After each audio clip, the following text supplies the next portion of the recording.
کیا آپ لوگوں کی نماز میں کوئی غلطیاں ہے؟ اگر ہے تو یہ پوری ویڈیو آپ کے لیے ہے۔ اس ویڈیو میں ہم انشاءاللہ آرام آرام اور تسلی کے ساتھ نماز کے الفاظ دہرائیں گے، تو ہو سکتے ہے کہ کچھ غلطیاں آپ لوگوں کی وہ ختم ہو جائے۔ ویڈیو کو غور سے سنیں، توجہ سے سنیں، چینل کو سبسکرائب کریں، لائک، کمنٹ اور شیئر لازمی کریں۔ بسم اللہ الرحمن الرحیم۔ نماز یہ لفظ فارسی زبان کا ہے۔ تکبیر، اللہ اکبر، یہ تکبیر لفظ نماز کے اندر نہیں پڑھا جاتا، یہ نماز سے باہر ہے، یہ اس کا نام ہے۔ پھر اس کے بعد ہے ثنا، یہ ثنا لفظ بھی نماز کے اندر نہیں ہے۔ سبحانک اللہم وبحمدک وتبارک اسمک وتعالی جدک ولا الہ غیرک۔ تعوذ، یہ بھی نماز کے اندر موجود نہیں ہے، یہ اعوذ باللہ کا نام ہے۔ اعوذ باللہ من الشیطان الرجیم۔ تسمیہ، یہ بھی نماز کے اندر نہیں ہے۔ بسم اللہ الرحمن الرحیم۔ سورہ فاتحہ، یہ سورہ فاتحہ کا نام ہے۔ الحمد للہ رب العالمین۔ الرحمن الرحیم۔ مالک یوم الدین۔ ایاک نعبد و ایاک نستعین۔ اہدنا الصراط المستقیم۔ صراط الذین انعمت علیہم غیر المغضوب علیہم ولا الضالین، آمین۔ سورہ اخلاص۔ قل هو اللہ احد اللہ الصمد لم یلد ولم یولد ولم یکن له کفوا احد۔ یہاں پر ایک بات یاد رکھیں، سورہ اخلاص یہاں پر آسانی کے لیے دیا گیا ہے۔ تو مسئلہ یہ ہے کہ قرآن مجید میں جو جگہ بھی آپ کو حفظ ہو، یاد ہو، تو کم از کم 3 آیات پہلی اور دوسری رکعت میں سورۃ الفاتحہ کے پاس پڑھنا واجب ہے۔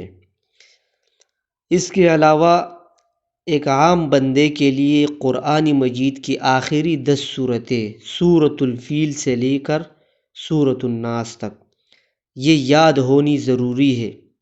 بعض لوگ ایسے بھی ہیں کہ ان لوگوں کو سورہ اخلاص اور سورہ کوثر کے علاوہ اور کوئی صورت یا آیات یاد نہیں ہوتی، تو یہ یاد رکھنا کہ ہر نماز میں صرف یہ صورت پڑھنا یا سورہ کوثر پڑھنا یہ مکروہ ہے، ناپسندیدہ عمل ہے۔ تو ایک عام آدمی کے لیے کم از کم آخری 10 صورتیں یاد ہونی ضروری ہے، تاکہ وہ مختلف نمازوں میں مختلف رکعات میں مختلف صورتیں پڑھا کرے۔ پھر اس کے بعد رکوع آتا ہے، تو یہ الفاظ رکوع میں کم از کم 3 مرتبہ پڑھنا ضروری ہے، سنت طریقہ ہے، تب رکوع کا حق ادا ہوگا۔ 5 مرتبہ بھی پڑھ سکتے ہیں اور 7 مرتبہ بھی پڑھ سکتے ہیں، اگر زیادہ پڑھو گے تو ثواب زیادہ ملے گا، لیکن کم از کم 3 مرتبہ پڑھنا ضروری ہے۔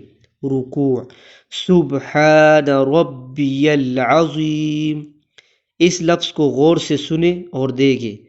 بہت سے لوگ میں نے اسے دیکھے ہیں، ان سے یہ سنا ہے، یہ لفظ غلط پڑھتے ہیں، وہ سبحان پڑھتے ہیں، یہ با کے اوپر اس طرح زبر پڑھتے ہیں، حالانکہ یہ غلط ہے۔ صحیح طریقہ کیا ہے؟ سبحان، سبحان ربی العظیم۔ پھر اس کے بعد قوما، رکوع سے اٹھنے کے بعد جو ہوتی وہ قوما ہوتی ہے سمع اللہ لمن حمید، تحمید، ربنا لک الحمد، تو یہ ربنا لک الحمد بھی صحیح ہے، اور جو ربنا ولک الحمد پڑھتے ہیں وہ بھی صحیح ہے، دونوں الفاظ حدیث میں آئے ہیں۔ پھر اس کے بعد سجدہ، سجدے میں یہ الفاظ بھی کم از کم 3 مرتبہ پڑھنا ضروری ہے، 3، 5 اور 7، ان تینوں میں سے جو بھی آپ پڑھنا چاہے تو پڑھ سکتے ہیں۔ سبحان ربی الاعلی۔ پھر اس کے بعد التحیات آتا ہے۔ التحیات اصل میں تحفے کو کہا جاتا ہے۔ جن لوگوں نے معراج کا واقعہ علماء کرام سے نہیں سنا ہے تو وہ یوٹیوب پر بھی سرچ کر کے سن سکتے، فیس بک پر بھی، سوشل میڈیا پر، تو وہ سن لے، اس میں یہ باتیں آئے گی کہ التحیات کے بارے میں۔ التحیات للہ والصلوات والطیبات، اس لفظ میں بھی بہت سے لوگ غلطیاں کرتے ہیں، وہ والطیبات پڑھتے ہیں، یہ یا کے اوپر یہ شد نظر آ رہا ہے آپ کو، یہ جو نشان نظر آ رہا ہے شد کا، اس کو سختی سے پڑھنا ضروری ہے۔ والطیبات، السلام علیک ایہا النبی ورحمۃ اللہ وبرکاتہ، السلام علینا وعلى عباد اللہ الصالحین، اشہد ان لا الہ الا اللہ واشہد ان محمدا عبدہ ورسولہ، یہ تشہد ہو گئی۔ پھر اس کے بعد ہے درود شریف۔ اللہم صلی علی محمد وعلی آل محمد کما صلیت علی ابراہیم وعلی آل ابراہیم انک حمید مجید، اللہم بارک علی محمد وعلی آل محمد کما بارکت علی ابراہیم وعلی آل ابراہیم انک حمید مجید۔ درود شریف کے بعد اس آخری دعا کو یاد رکھے، دعا میں جو یہ الفاظ ہے تو سب سے زیادہ فضیلت ان الفاظ کی قرآن مجید کے آیات ہے، سب سے زیادہ فضیلت ان کی، کیونکہ اس میں دنیا اور آخرت دونوں کی خیر خواہی کی دعا کی جاتی ہے۔ ان کے علاوہ اگر قرآن مجید میں ربنا کے ساتھ جو الفاظ آئے ہیں تو وہ بھی پڑھ سکتے ہیں، مثال کے طور پر ربنا آتنا ما وعدتنا علی رسلک ولا تخزنا یوم القیامہ۔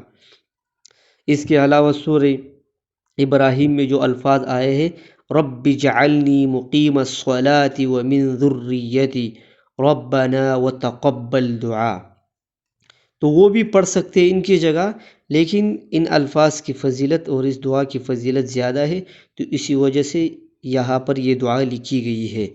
دعا ربنا آتنا فی الدنیا حسنۃ وفی الآخرۃ حسنۃ وقنا عذاب النار۔